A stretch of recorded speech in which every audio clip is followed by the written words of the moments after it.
All India time. नमस्कार दर्शक मित्रों, केन्द्र शासित प्रदेश दमण में श्री रामनी शोभायात्रा 6/4/2025 रोज खूबज उत्साहभेर उजवणी करवामां आवी, जेमां विश्व हिंदू परिषद गुजरातना प्रादेशिक संगठन मंत्री श्री रंगरेजजीए समग्र हिंदू समाजने ज्ञान आप्युं। रिपोर्ट जयकुमार राणा, दमण।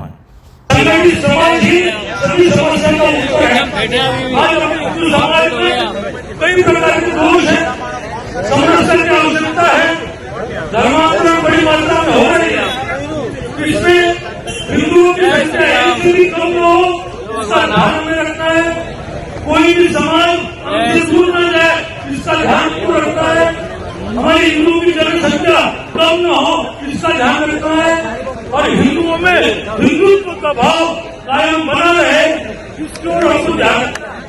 ये सब ध्यान रखते हुए भगवान श्री राम का स्मरण करते हुए इस आदेश को अपने जीवन में उतारते हुए इस रामनवमी को हम संपन्न करेंगे और राम का ऐसे ही गुणगान गाते हुए अपने में राम बसाएंगे, सबका प्रेम करेंगे, सबको जोड़ेंगे, संगठित करेंगे, उस भारत माता का गौरव और बढ़ाएंगे। आज के इस अवसर पर सभी भाई बहनों को हार्दिक शुभकामनाएं। इधर लगाना पड़ेगा। हमको पता है 1835 से हमारा देश खंडित होते होते आज हमारा जो भारत दिख रहा है, संगठित समाज ही सभी समस्या का उत्तर है। आज हिंदू समाज में कई प्रकार के दोष है, संरक्षण की आवश्यकता है। धर्मांतरण बड़ी मात्रा में हो रही है, इसमें